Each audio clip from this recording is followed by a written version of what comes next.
Good morning, good afternoon, good evening, depending where you are on this wonderful planet. And welcome to the Tuesday, the 1st of November, first day of the month. Gosh, countdown to Christmas, right? Holidays. The holiday season is upon us, I guess, for you guys in the States, right? So, yeah, here we are. Tuesday, the 1st of November. Where did that year go? 10 months gone, 2 to go. Right. So, a few things in here. Sorry. Morning. It's Steve Miley here on the call for Trade Day on the Bull versus Bear webinar. So, right, a few things to run through. One, we should be all up and running as usual. We have had some tech issues since Friday. James and the tech team have been working hard to resolve those. Those should be fully restored now. So if you are still having any tech issues, please let us know. But everything should be sorted now. Okay. So hopefully that is the case. And my apologies. As I said previously, this was a third party problem that was passed on to us. So not necessarily, not really our problem, but nevertheless, we appreciate that we are responsible for that, even though it wasn't directly caused by us. And our apologies for any discomfort or any issues it caused for you, our traders. So that's the first thing to say. The second thing, I did put this in the activity. So James announced that in the activity feed at some point yesterday. I also put this in. If you guys could go here in the activity feed, it's on futures.io. The link is in there, and here's the link. Someone asking about if they used us. Are we reliable? Are we a scam? Etc. etc. So if you guys could go in there, I'm sure some of you maybe already have, maybe seen this, but if you click on this, go through to that thread and give some reassurances and hopefully some positivity onto Futures.io, that would be really appreciated. And then the other thing I want to draw your attention to, a lot of you guys are obviously on the daily webinars, did come onto the Trader Mind session that we ran last week or the week before. Gosh, I can't even remember when it was now. But yeah, the trader mind session we ran. James and I talking about all things psychological and emotional and risk management and ways to deal with those and coping strategies. So I know it was very, very well received by those who were on it. It was well received by those that then watched the recording. It is here. You need to go to the Trader Education section, drop down to Trader Mind Sessions. You'll come to this page here. It's in the members area, members.trader.com/trader-mind-sessions. I will share the link in the chat right now. But go there to say drop down Trader Education, Trader Mind Sessions, and you can just click on here and watch the recording. So appreciate that. Right, let's get on with the webinar. What do we have? What did we have? What we're coming up? Quiet session yesterday, hardly any data, not a huge amount of price action, given the surging rally that we saw on Friday and the strength we're seeing in markets over the most of October. It was the Dow Jones posted, I don't know if it's actually mentioned here, biggest up month, strong month on Wall Street. Where's it got it in here? Biggest up month since 1976. That's just amazing, right? Absolutely amazing. Biggest up month since 1976 for the Dow. I don't know if they mentioned it in there, but I've seen that in a lot of places. So yeah, amazing, right? So really a strong rally after a fairly aggressive bear market that we've seen for much of 2022. So that's but then yesterday we had what I would call a high level consolidation. Yes, there was more of a negative tone. Yes, the market dipped.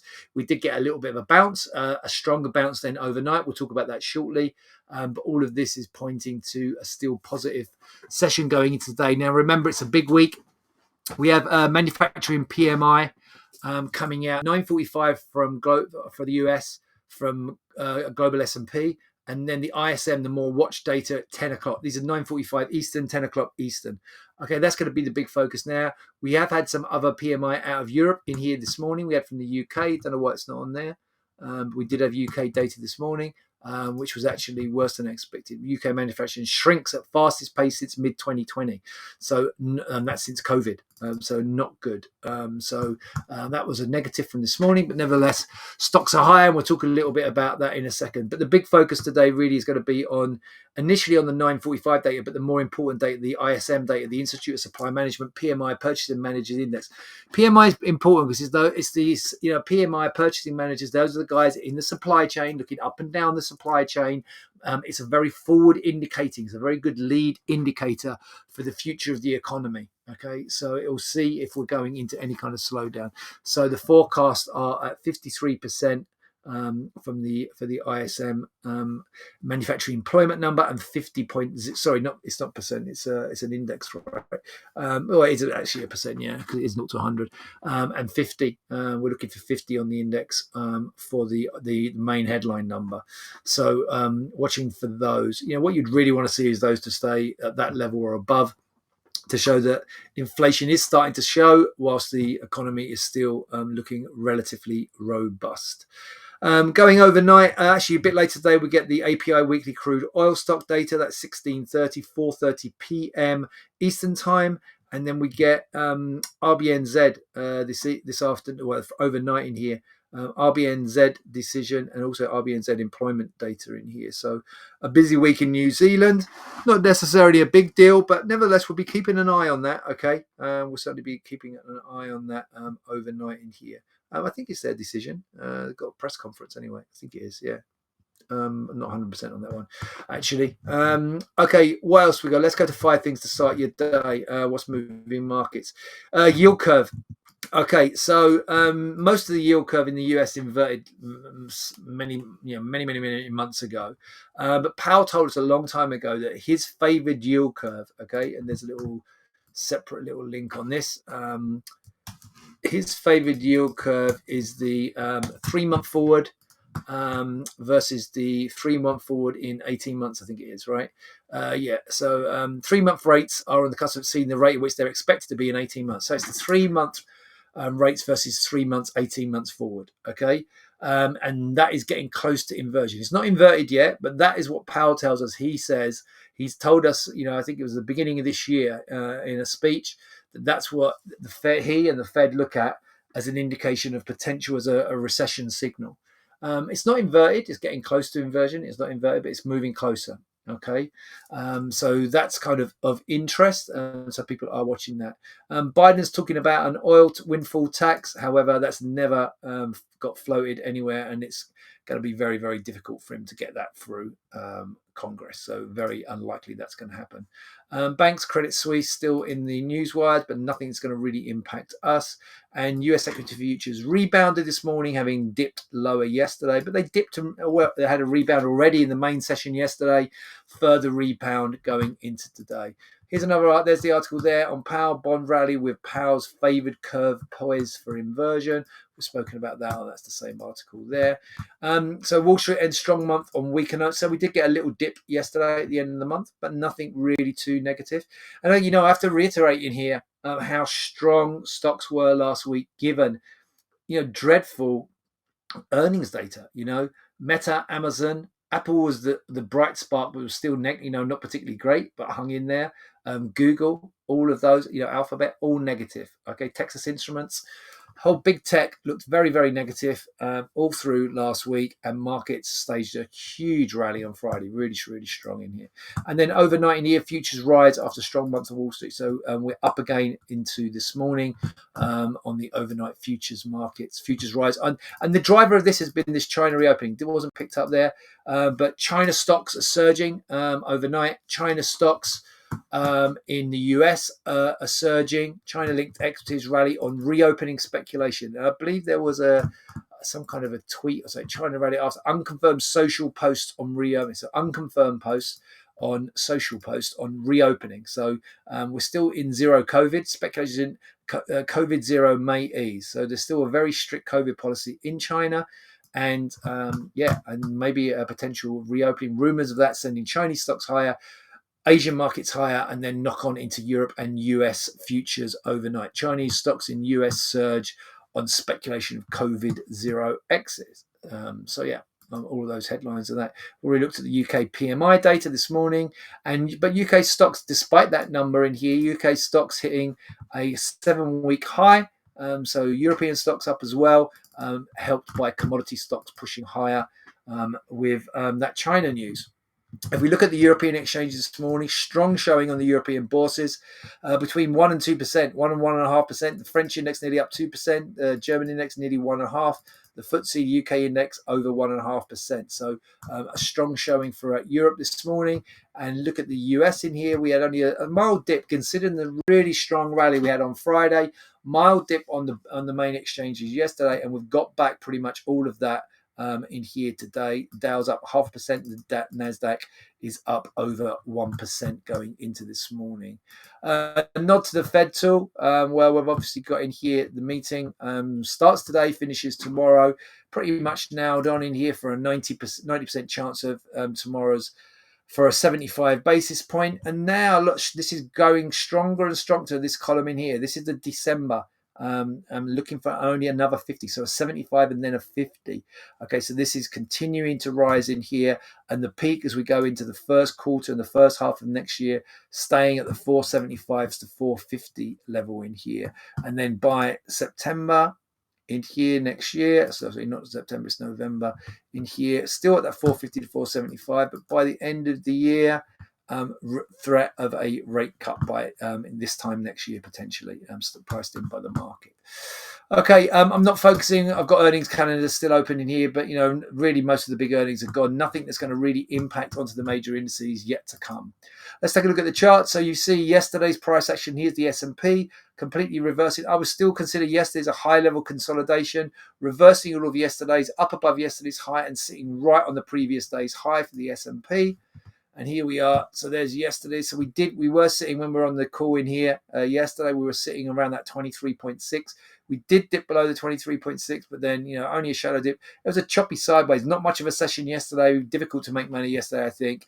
But then today, an overnight strong rally, and we're sitting right below the high from Friday. That high from Friday. 39.24 and a quarter up through there. This looks certainly very bullish again in here. So looking for potentially the break above there. I don't think we've got above there so far today, have we? No, 24 and a quarter on the top side. And if we go back to the daily, where can it go to?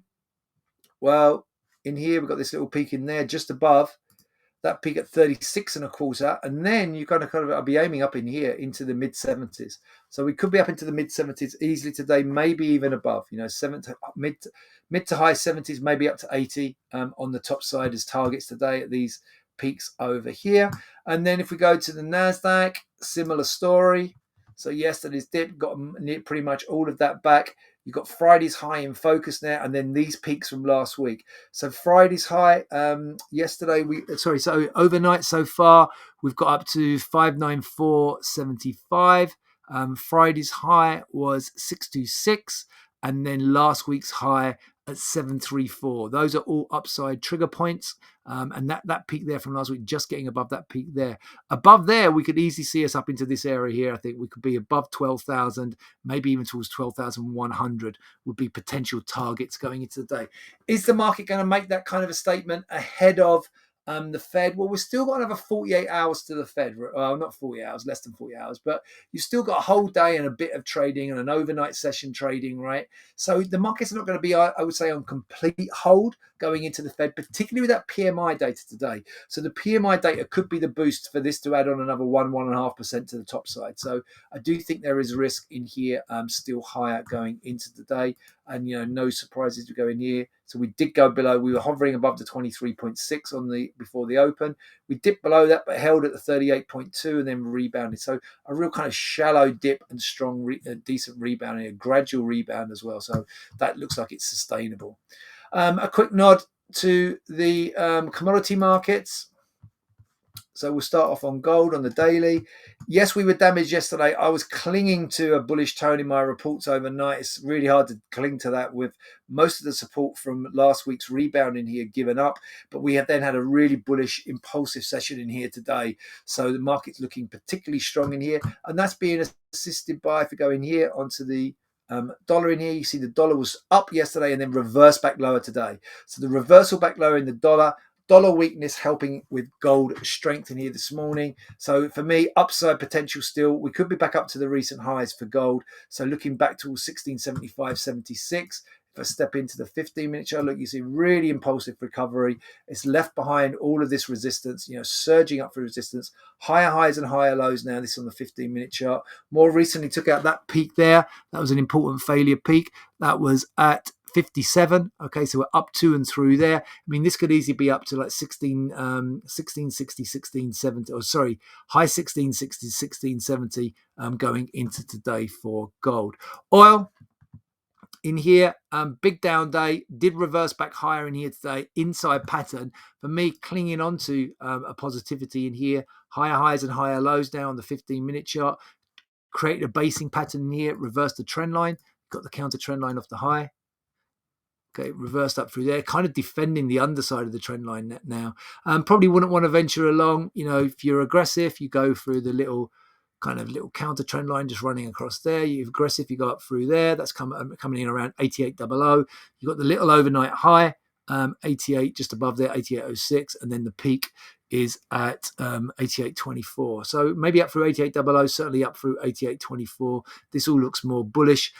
Easily targeting back up towards the high 88s and potentially back up to the peak there in the high 89s, maybe as high as 90 today. So again, playing that from the long side.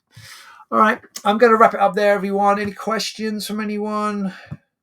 If not, I'll leave it there. I'm going to wish you all a great trading day. Stay safe. I'll be back with you with another Bull versus Bear webinar tomorrow. Cheers, guys.